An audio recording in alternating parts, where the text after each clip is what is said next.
we go. Okay, here we go. I think we got it now. Are we live? Yes, we are. I think so. Okay. I see a little red box up in the corner. So, Oh, yeah. No, mine's usually delayed for like 30 seconds. oh, really? I can, Okay. Well, yeah, I don't know. we are. I believe that we are live. We're missing our buddy tonight, though. Hmm. So, Yeah. Miss Victoria is not with us. Queen Victoria, if you get on or get to do the replay, we miss you. We miss Yes, we you. do. And we We hope do. things will be going well for you and that you'll Yep. be back with us soon, soon, soon. That'll be a good thing. But in the meantime, she has left it up to us, Ruth. She's left us by ourselves to navigate this tonight. And we're gonna make you proud, Victoria. There she is. There she is. Yeah, good evening. Yes. So we got a great guest tonight. I'm going to try to do your part tonight, Victoria. I'm going to do our guest bio tonight and get that done. So I'm gonna make you proud, girl. I'm gonna pronounce everything right. And we we got a great guest. We've already had a chance to meet him, so we're excited about being able to bring him on and have Oh, him yeah. talk about his book. So Ruth, you got anything else? I think we've got our layout Hmm. all straight and lined up all straight. And we're ready to go, man. I'm telling you, I'm excited about this, and I want to give our author enough time because he did say he would read to us. So I'm expecting that. I'm excited about that. So, Dr. Chaffins, we are ready to go whenever you are. Well, I guess I'll go ahead and put you on there. Thank you. You're so kind. I am. I really am. Anyway, No one like you, Alan. it's time to roll that beautiful bean footage. What are we going to do with him? I don't know.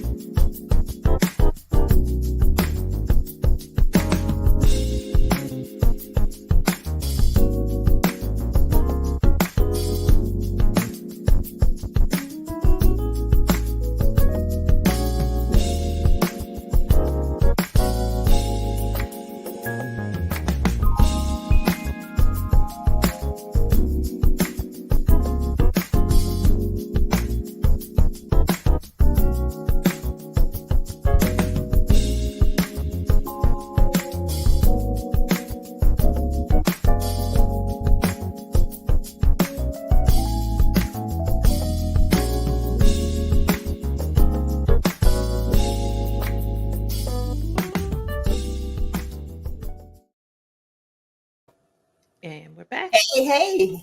Good evening, everybody, and welcome to Authors Up, our favorite place to be on Sunday evenings at 7 p.m. And I look forward to you who are going to join us tonight. We have a great author. He has a great book. I'm saying we have a great book like we have it, but we do have it tonight. And we're excited about him being with us and the things that he's going to share from his work. And it's pretty exciting. It's pretty exciting. It is. It is. Yep. So as you can see, there are only two boxes on the screen tonight. We are missing Queen Victoria. She is not with us tonight, but we are surely hoping that she will be back next week. And hopefully she'll have something to share with us from her weeks in review, because we haven't been with her, haven't seen her for a while. But I had an interesting week, and Ruth, you had an interesting week. Yes. From the other side of the spectrum. But I had an opportunity. My big thing for the week was I had an opportunity to speak at a women's conference in Surf City.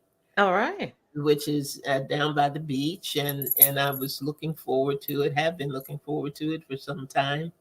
And then I checked the weather. Mm-hmm. And the tropical storm warnings were not looking in my favor at all.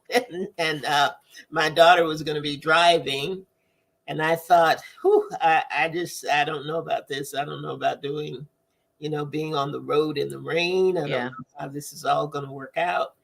And I did spend some time in prayer, and I thought, God, you wouldn't give me an assignment and then make it such that I couldn't get to it. Yeah. That's So true. we just kind of settled down and settled in. We made it in just fine. But about 7 o'clock that evening, whew, the rains came. And when I tell you the rains came, our host was saying, no, don't look at the treetops. Don't look at the treetops. And I was like, but there's stuff happening out there. And he said, Mhm. it'll be fine. It'll be fine. Just don't look at the treetops. So we managed to make it through. And the day of the conference, which was on Saturday, Yeah. about 30 minutes in, the sun came out. It was windy, but it was nice, bright, dry. And we made it home just fine. And I guess we got about 15 minutes outside of Raleigh, and it began to rain again. Mm. So we missed the storm. The storm. Oh, you must have hit the eye of the storm if you got the Yeah. sun.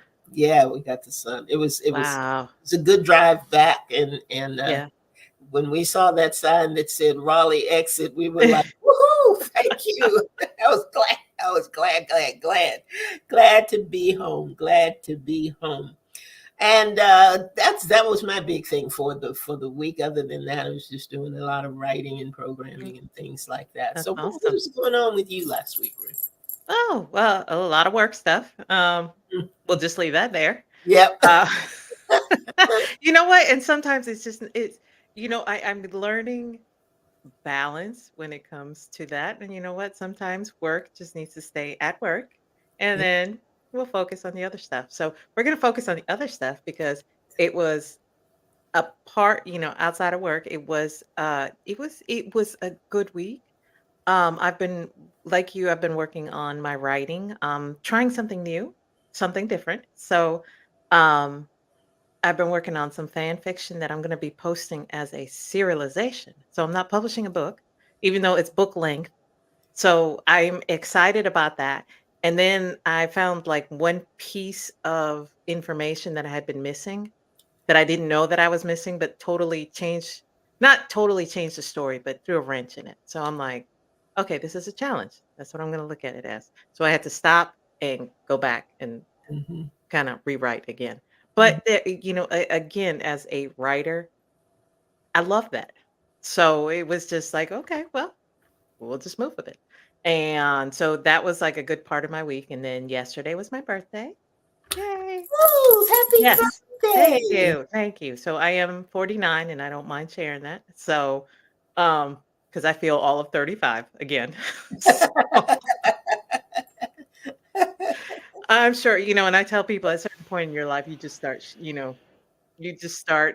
celebrating anniversaries. So celebrating my anniversary, the 35th birthday.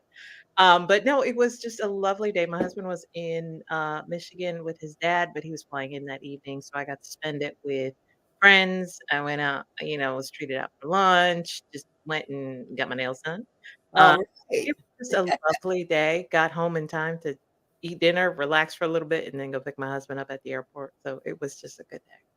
Well, I'm glad you had a good birthday. Thank you. As you know, because you've known me for many years, I am so bad with birthdays, but That's a I really, because I celebrate people all the time, and I yeah. celebrate them without reason. So I am really, really glad though that you had an Thank you. opportunity to enjoy your day. That is great, Absolutely. great, great, great, Yeah. great. I love that. I love that.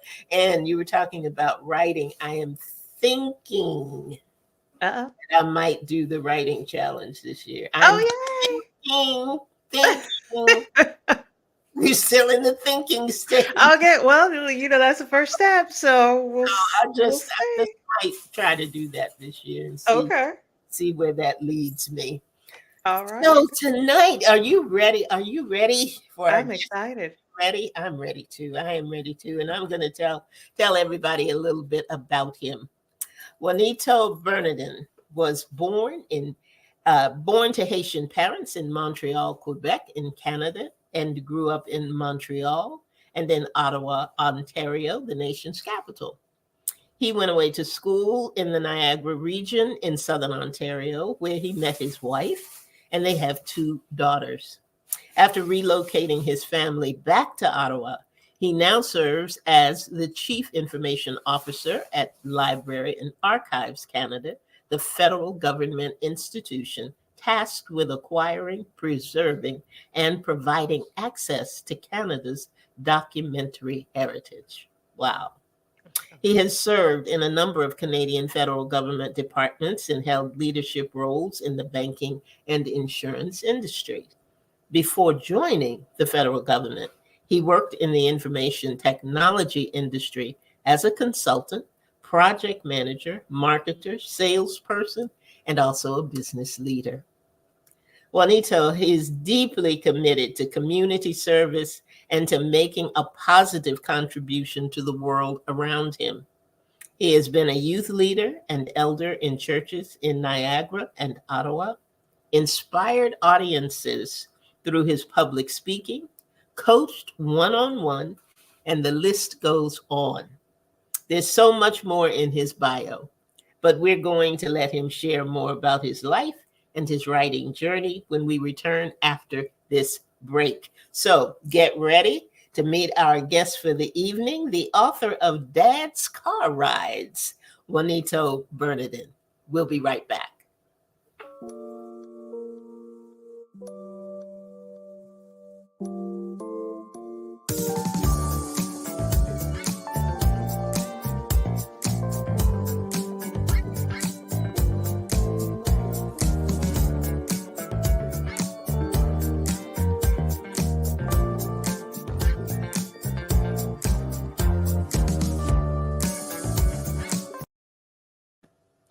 There you are. Welcome. Welcome, Juanito. Good to have you. Thank you. Thank you for having me. I'm honored to be here. Awesome. Awesome. Well, we are honored to have you. And we're just going to jump in because your book was, I think, very needed. It is a very good book, and we want to talk about it. So tell us about Dad's Car Rides. Well, Dad's Car Rides is a book that I was inspired to write during the pandemic as I spent more time with my family working from home and enjoying meals together and breaks together and even walks together. And I thought of all the lessons and all of the moments that I experienced throughout my career that taught me so much. And I wanted to put all of these lessons in one format that they could access and read. My 2 daughters are 16 and 12, and I knew that this period of time is a precious period of time that I have their attention. And so I wanted to take maximum advantage of the fact that I have this special time of their attention to share these lessons, mixing not only my personal testimonies and stories, but also events in their own lives that they could remember and read and have a good time as they remember these moments we shared as a family and specifically as father and daughter. Awesome. Awesome. All right. So why car rides? Well, because as I looked at the time of the pandemic and even before and after, the majority of the teaching moments that we have are in the car. When I'm driving them to school, we happen to live quite a ways away from the school they attend. And so that gives us 45 minutes to an hour sometimes of talk time in the morning and talk time in the evening. I thought that truly is one of our most precious times. It's riding in the car with Dad. And so Dad's Car Rides felt like an appropriate title to capture the moments we share and the lessons that I impart upon them through these conversations. Okay. All right. So how did you determine which lessons to include in the book? That was a challenge, I must say. I should give you some background. Originally, I thought of doing a daily devotional. So there would have been 365 ideas and thoughts. And I began writing the book by writing 1 page per day. And so I, in my mind, thought chronologically, if I start when my career started and go forward, I would at least have 20 years worth of content just based on my career. And then I thought, in addition, I would also go as far back as my childhood and think of moments that were significant to me. I began by putting all of those ideas in a spreadsheet and very quickly had 365 ideas, lessons from my career, lessons from school, lessons from church.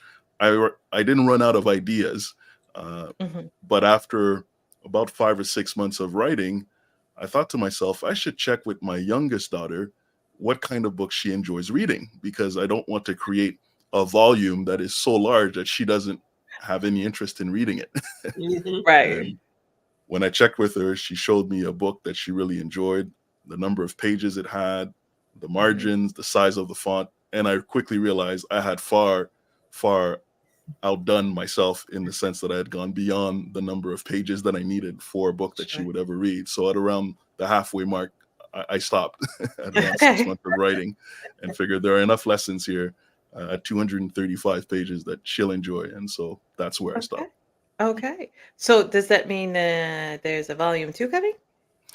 I have enough in me for sure to write a volume Right. 2, but I've been thinking that I will glean the feedback that I Sure. received from this book to determine whether I should do a volume 2 that is akin to the first one, or if I should do something different. I have ideas that perhaps volume 2 may be many fathers Uh-huh. sharing their stories rather than just my own Oh, experience. nice. Mm. Okay. Yeah, Be that's great. good. Yeah. So then who is your audience? Are we talking parents or young adults, young children?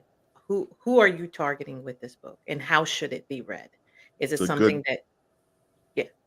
it's a good question. And being a marketer myself, whenever I start on a project, I usually think for a target market, and a target market that is quite narrow. So I have to be honest and say that my initial target market was truly my daughters. Mhm. So I have in mind that a teenager from age around 12, 13 to, I'd say, even a young adult, 24, 25, young Okay. woman could enjoy the book. However, as I developed it more and more, and my wife is my partner in everything that I do, and I spoke more to her, she brought to me the notion that it's really a good tool for connecting between the parents and the daughters. And so Okay. a primary reader could be the teen, but it is also appropriate for the father to read so that they have Sure. subject matter for discussion with their daughter. And it's also appropriate for the mothers to read so that they can have conversations on these topics with the father and ensure they're aligned when speaking to their children. So, Mhm. really, you have a primary audience that is young women, I'd say age 13 to say 24, 25, even Mhm. maybe older. Mhm. And then you have the father secondary, and then the whole family really reading it together, and it's formatted in such a way that they can read just 1 or 2 pages and really get 2 or 3 quick ideas that are worthy of discussion for the day or for the week, and then tackle the next one the next time they want to read. Okay. All right. So what was your planning process like? Because this isn't necessarily something that you just sit down and write, your beginning, middle, end, that type of thing. So, and how long did it take you to actually write what we So the, see today? the original plan, I had a master spreadsheet in which I had categories of topics. Hmm. Under finance, I would speak about debt and assets and return on investment. And under risk, I would speak about risk mitigation and assessing risk, and a whole list of topics based on my experiences and character building, and a whole list. And after I determined that list, and I had easily 365 plus topics, I said I would write 1 page per day Sure. on each topic. And so I started that in January of this year, and quickly found that I had a good rhythm. Some days I wouldn't write, but then other days I would sit and write 5 pages. And I suspect Yeah. that's the experience of most Yeah. writers. There's a flow that you get Yes. into, and sometimes you take a break. But really, by the time I got to June, I had half of my 365 Yeah. topics written. And by that point, as I checked with my daughter, I felt I had done enough, that there Okay. was a significant body of work there that would be a good body of work for a young child to appreciate, but also for an older adult to Sure. also absorb. Okay. And so the way we see it now, that's how you started writing it. That because it kind of you were talking to your daughters throughout the book, so it was a lot more personable than you were. Here's a lesson. This is what I learned. But no, it's like no, let me speak directly to you. So that is how you always intended on writing. That's correct. That's the motivation that I had when I started writing. And I would even say that whenever I would be blocked, it Uh-huh. was easier for me to unblock when I remembered my target audience was them, Yes. because then I just went back to sharing a story and ensuring that the story connected back to a lesson I intended to teach. Oh wow. Mm. That's good. That's a whole lot of lessons there, even for writers. Just being able to focus, understand who your audience is, and just remembering that throughout the process. Because if you can do that, you're less. You were halfway there to your lesson. So, um, were you a writer before this? I know you did marketing, and that requires some writing, but did you write No, before? I hold the title of writer and author in such high regard. I would never call myself one. Well, you are I now. You are. I suspect some would say that. Yeah. Okay. I never wrote anything of this caliber or this substance before. My writing had always been in business, and so I'm used to writing 100, 2, 3, 400-page proposals for business, Yes. responding to requests for proposals that are quite technical Hmm. and quite salesy, right? Yes. So that discipline certainly was in me. In addition, because I do so much public speaking and preaching at church, I'm quite accustomed to writing long speeches. So those two experiences were quite useful here in having the discipline to write every day. But this is the first time that I wrote something with this volume from the heart. Okay.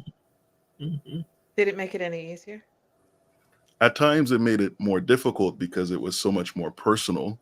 Sure. And some of the stories that I write, I speak about moments in time, and I remember how I felt in those moments in time. And so, in hindsight, as I read back the story, I sometimes wondered, will I print this book and will this be shared broadly? And am I okay with exposing this story and how I felt at that time? Sure. So, no, it was not easier. It was more difficult to write this than it was to write business script, but this was far more rewarding. Okay. Mhm. Okay. Mhm. Now, you said your daughters are 16 and 12, correct? Yes. Uh, I know that they're proud of their dad, but they are still teenagers. So, Mhm. how has their response been? All through the process of writing the book, I made them part of the process in that Okay. sometimes I would read them a page or two. Sure. I also sometimes would ask them about the format. At one point, I wondered if I should turn the book into a blog instead and Hmm. every day release a page on my website. And my 16-year-old said, I'd rather you not do that because I want the physical reward of holding a book in my hand. Good for First her. one. Good for I figured you would like that. She also said she didn't want the added stress of feeling she was falling behind on my daily posts. So if she Okay. didn't read a post, she would have to now try to Yes. catch up. So that Yes. whole angle didn't work for her.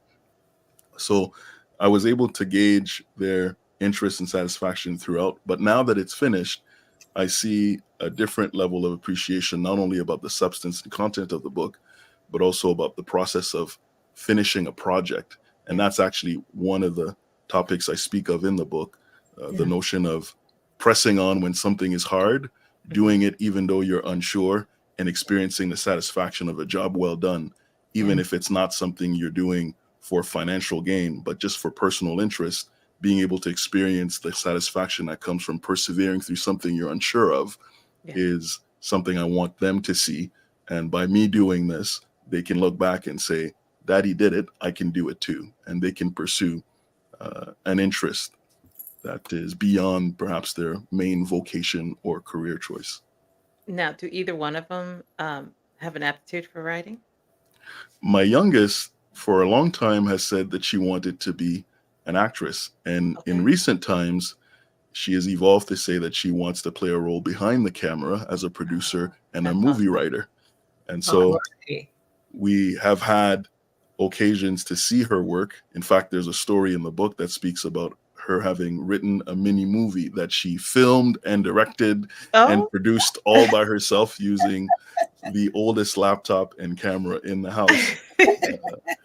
So she's already starting to show signs of interest. At the same time, I try not to pressure her, recognizing Sure. that at 12, I had visions of doing all kinds of things as well Mhm. that manifested into different aspirations. And so we try to be supportive and at the same time let her know that she has a whole world of options in Oh, front of yeah. her.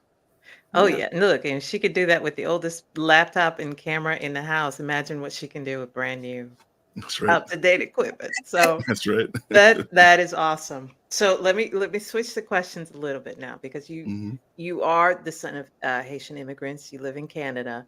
How has that affected your outlook? And do you think that your background contributed to the lessons in the book or your outlook in life? Because on your website you address yourself as husband, father, servant leader. So Mhm. speak about that a little bit. Yeah. My upbringing, particularly in the context of being a child of a Haitian parent, truly had an impact on me in this book. I'll speak about two or three dimensions. Mhm. One, my father was very good at instilling discipline and at teaching me what he learned that he felt was important in his life. Music plays a very large part in my life, and that's completely because of my father's Mhm. education. He put a guitar in my hand when I was 6 and a bass guitar when I was 8 so that I could play the bass while he played the guitar. Oh, And we wow. went on many, many road trips together playing, and that was a very important part of my upbringing. And so Mhm. I thank him for that. And I know that that appreciation for culture, music, is very much ingrained in the Haitian culture that he passed on to me. Secondly, because he was so focused on ensuring that we had a successful life in Canada, he was very careful with not taking on too much risk. I mentioned in the book that I Yeah. never saw my father buy a new car. Yeah. The concept of a new car was a foreign concept in our home. We were always the family that made sure we bought cars that we could afford, and that sometimes meant the car wasn't the best looking or the best sounding, Mhm. but it made sure that all of us could sleep at night because we were never worried about excessive debt or Yes. anything of the sort. So that had a great impact on me. I also speak about my mother who was a prayer warrior. I Yeah. mentioned in the book that Yeah. at any given time, my children may walk into a room and hear me speaking and expect to hear their mother speak back, only to find that I'm speaking to myself. And I've been doing that for years. And I attribute that to seeing my mother speak to herself, but truly being a praying woman who Yeah. would pray out loud to God and thank Him for all of His goodness and mercies, or pray for us. Mhm. And so that too had a great impact on me. And then lastly, I'd mention the great sense of community. Because my parents were immigrants, they relied on a togetherness in the 70s and 80s that really was remarkable in our childhood. So I have memories of spending all day in church and not complaining about it, being quite happy to be in church all day and enjoying the potluck and enjoying the games and the Yes. social in the evening. That was very much the fabric of my childhood, and part of why I moved our family here in Ottawa, because that's where I experienced so much of that. And I was trying to recreate that for my children here. Mhm. Yes. Mhm. Mhm. Awesome. Now you speak constantly from your lessons from a leader's standpoint. Obviously, that's intentional. Tell us why you wrote it that way. I want the children to understand servant leadership from the perspective that a leader can lead wherever they are. And so I have experienced in my own life, whether I was appointed authority in a particular organization or simply serving where I was commissioned to serve with my role and my restricted scope, that God has given me certain leadership abilities that I'm Mhm. able to apply wherever I am. And so, firstly, I want the children to understand that they are leaders wherever they are.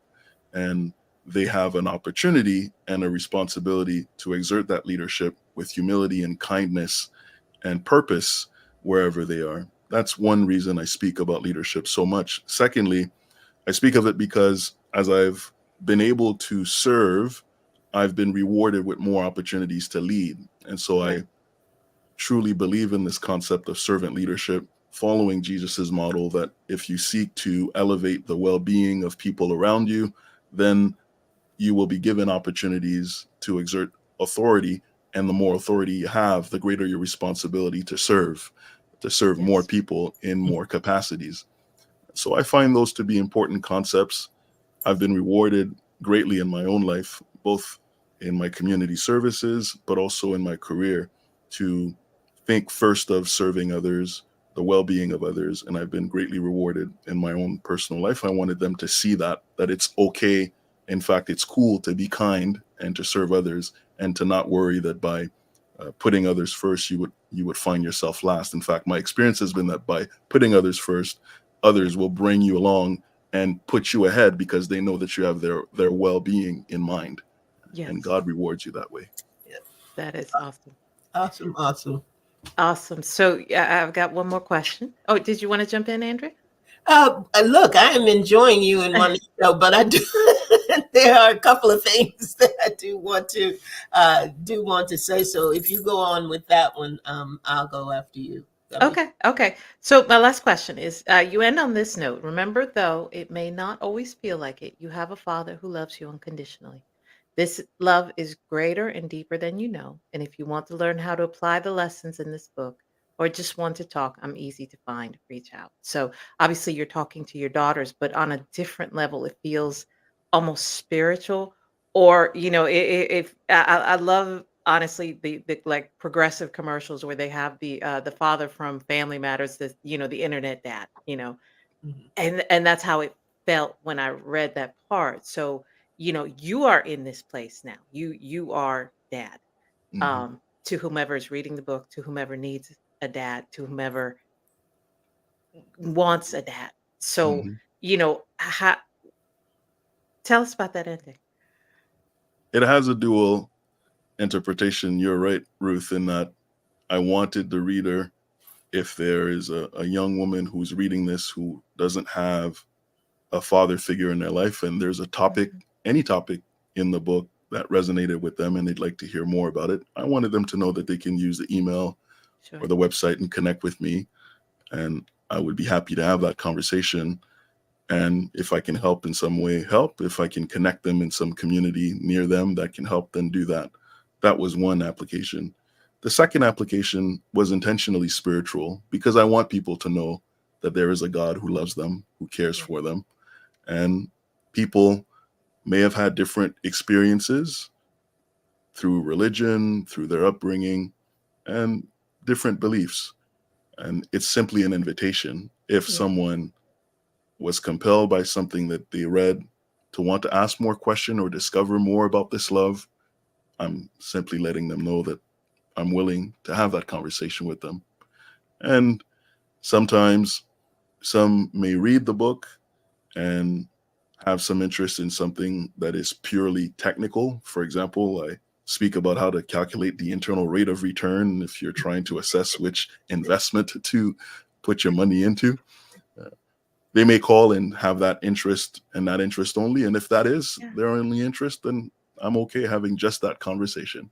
Yeah. But if there's interest in something else, then I'm also prepared to have a conversation about something else. It's an Wow. invitation. Wow. Awesome. That is awesome because I feel like we have, and not just a generation, because I think it's generations. We have children. We have people who are out there who want a dad, who may not have had one, but are looking for one. And you have placed yourself in that Yeah. position. And that to Mhm. me is beautiful. It's admirable. And I will end on that. I really enjoyed your book. Um, And I think that it's like I started off with, I think it is very needed at this time. Thank you, Ruth. So, I appreciate that. and since our other host is not here, Andrea, I'm going to toss it to you in a second. She actually texted us earlier to say that she also loved the book so much tonight, and she will be getting a copy for her book for her girls. So, I just wanted to add that as well. Thank you. Thank you. I'm honored. Now, when Ruth told you she loved the book, she loved a book. Because Ruth doesn't always have that many questions, but she said, and there are just some things I want to talk to him about. And I said, have at it, just do it, because there are always things that will resonate with all of us in terms in the books that we've read, and that this is that type of book. When Victoria is here, there's one thing that she says all of the time at the very end of the show, and that is it. Get the book. Get the book. As Juanita said, it's not just the topics that are there, but it's the subtopics that are there. So that you can walk away with one thing, but there's always these different points of discussions that you can bring out later or that you can talk about later. I have a question for you, and I want to give you time. Audience, we had asked Juanito to pick out something that he wanted to read to us from the book, because I want to be that daughter in the back seat. I want to put myself in their place and just hear you read a little bit about some of the things that you shared. But my question is this: how did you determine what those lessons were going to be? Because I collaborated with my granddaughter on a book, and we chose some things that I had shared with her, little nuggets, and the book's actually called Nanny Nuggets, because I did her little text things in the morning to help her through the day. And but they were always based on knowing where she was at the time, what she may have been going through, what she may have been experiencing. So I targeted what I was going to say to her for that morning based on the situation. Now with this, and with you having so much content and so many things that you could share, what was that car ride actually like? Right. When they got in the car, did you have in mind, today I'm going to share management of money?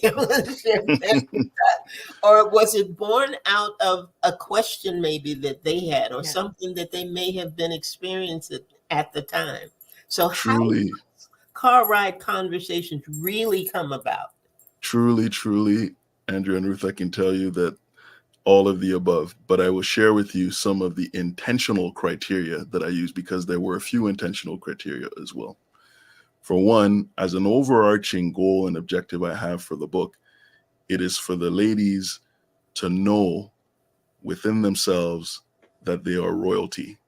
For the ladies to know within themselves, without seeking the affirmation of others or of social media or of strangers, to know that they can make a meaningful contribution to society because they have competencies that they can develop, they can build on, and they have a unique value proposition to offer to the world. So as an overarching goal, this was a purpose. I was mindful of making sure I taught them lessons that at the end they would be aware of their worth.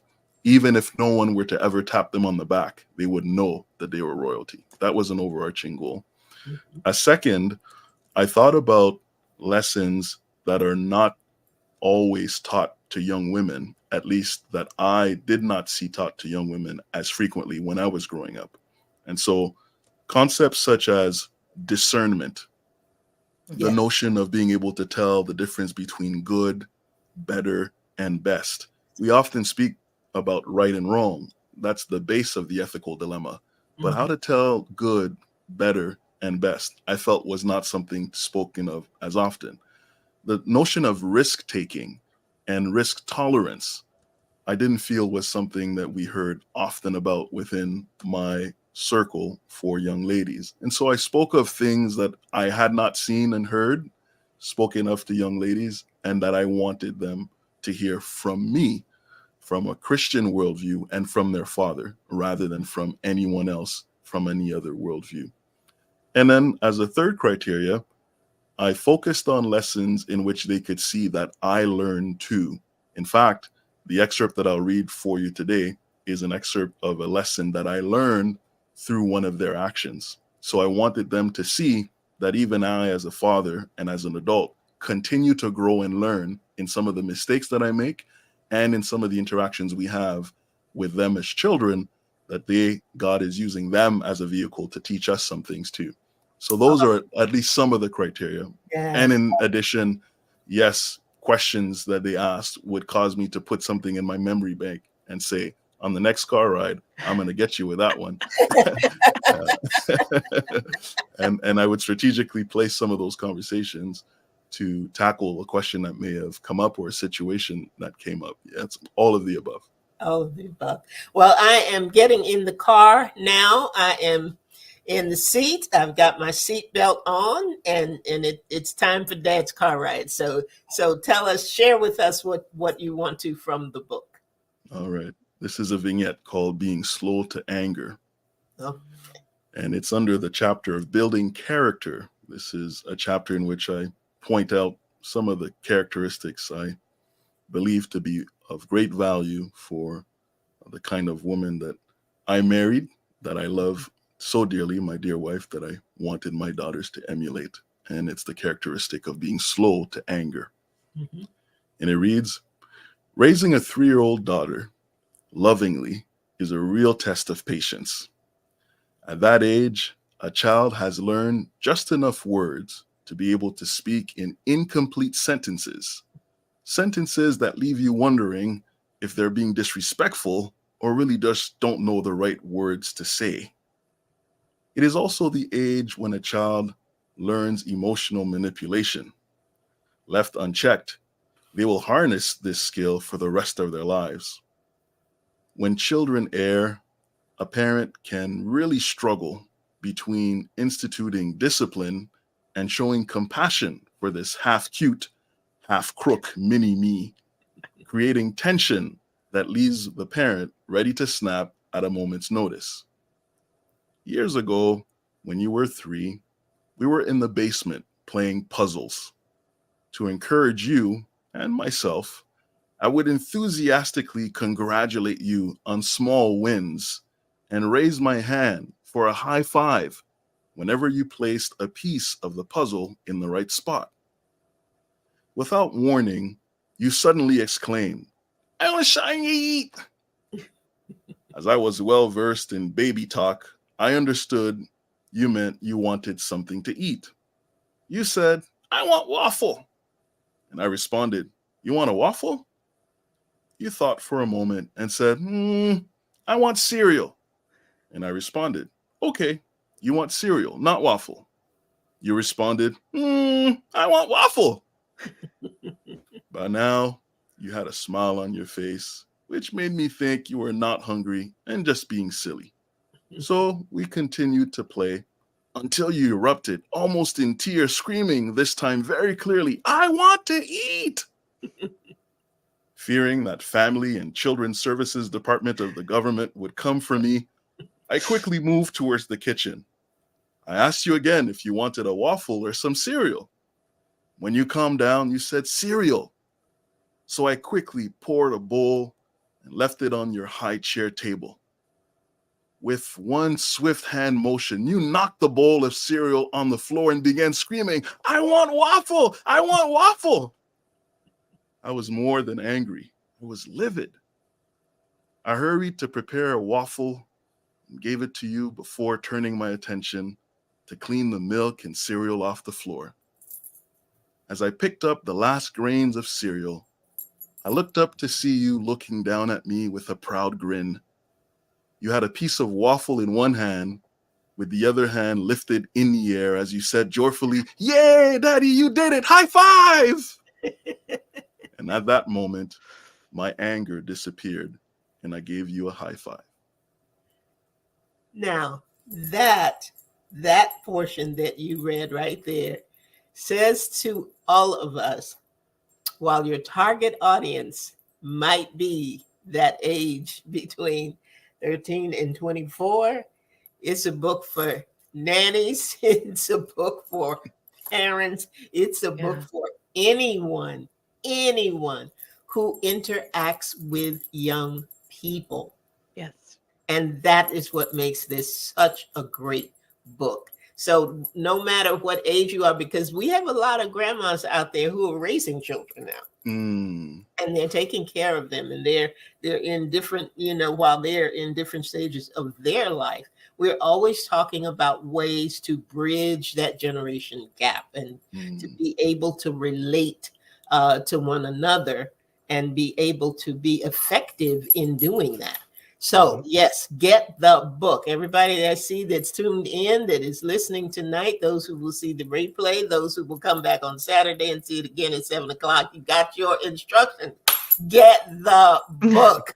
You have to get the book. Juanito, how can they find you? What is your website that people can go to, and how can they contact you through any other means, and how can they get the book? All right. So to reach the website, it's my full name, which is spelled Wanito, Juanito Bernardin, BERNADIN.com. So Juanito Bernardin. And I've been doing okay with search engine optimization, so that if you even type Juanito BER, Google will help you and take you to my website, JuanitoBernardin.com. That's the website, and there you'll find the book. You'll also find the ebook now in most online stores. You'll find it in Amazon and Apple and a few other outlets that have been added in recent days. Now, to reach me, you can do the same in that you email info@JuanitoBernardin.com, and that will get to me as well. I mentioned in my bio on my website that up until recently, I didn't have social media. So I've just created an Instagram account for the first time. And I only have 2 posts, one about the book and another one also about the book. Okay. So I would tell people, if you want to connect with me to Instagram, you can do that at Dad's Car Rides. That's my handle. And be patient with me as I integrate that sphere of marketing and connecting. But certainly email, I'm on top of all the time. And you'll find that email again at the back of the book, and also info@JuanitoBernardin.com, and also on the website. If you want a physical copy of the book, I'll encourage you to get that from my website, and I'll ship it out to you. I'll even send you an email afterwards to make sure you're happy and that you've got it. If you want a digital version of the book, then you can get it from Amazon, you can get it from Apple, you'll get it from Google. You can also get it from my sites and a whole list of online outlets as well. Awesome. And when you get the book, and when you have an opportunity to read the book, be sure that you go back and give Juanito a review of the book. Be sure that you do that, because it is definitely well worth the read. We are so happy that you decided to write this, because it really is. It is a special book also, because there is always attention placed on the absentee father, and to have you put this book out with such care and be able to share the things that you share is not only necessary, but we're just proud to have you do it, and Thank you. And benefit from it. And I think that's wonderful. Now, I got one last question to ask you. Are you going to do an Audible? There is an audiobook. I'm glad you asked the question. So the audiobook is also available on my website. Yeah, Oh, if you go on the website, you'll find the audiobook, and you'll hear me reading, just as I read this excerpt. It's being read by me. Okay. I will look for opportunities to share the audiobook on other platforms as well. But for now, it is available quite easily from my website, JuanitoBernardin.com. Thank you for asking that. Wonderful. Wonderful. Okay, then I'm satisfied. I got everything that I need to do. Juanito, thank you so very much for being with us tonight and for sharing with us on all levels, because I tell you, it really, really is a wonderful book. And we love to read and to read stories and read things that people put together. But when there is such intentionality with it, and just, you have just captured so many things, and like you say, so many lessons that are not necessarily taught. What we had a pastor that used to say, some things are taught and other things are caught. Mm. This book allows that, Mhm. because in the teaching, we are catching some things that are going to be deeply rooted, that we're not going to forget. So thank you so much. And thank you for the book, and thank you for being with us. And listeners, thank you for tuning in as well. We are glad that you were with us tonight and had an opportunity to meet Juanito Bernardin and hear about his book, Dad's Car Rides. This program will be rebroadcast on Saturday at 7 p.m. So if you know anybody who didn't have an opportunity to be with us tonight, please encourage them to come back on Saturday at 7 p.m. and they will be able to hear from Juanito again. And that is it for us for tonight. Ruth, I know you have some closing words. Absolutely. And for our audiences who maybe YouTube or prefer podcasts, those will be uploaded by midweek. So anyway, you can find us and re-listen to the show. Please follow us on social media. We are on, like I said, YouTube, Instagram, Facebook. So we're out there. Also, if you want to be a guest on our show, if you have any questions, you can email us at authorsup@gmail.com. And Juanito, is there any final comment that you want to leave our listeners with as we close out tonight? Let us cherish our daughters. We need them. We need our daughters. So let's love them. Let's teach them. Let's care for them. Yes. I can't think of a better thing to say to close out the show tonight.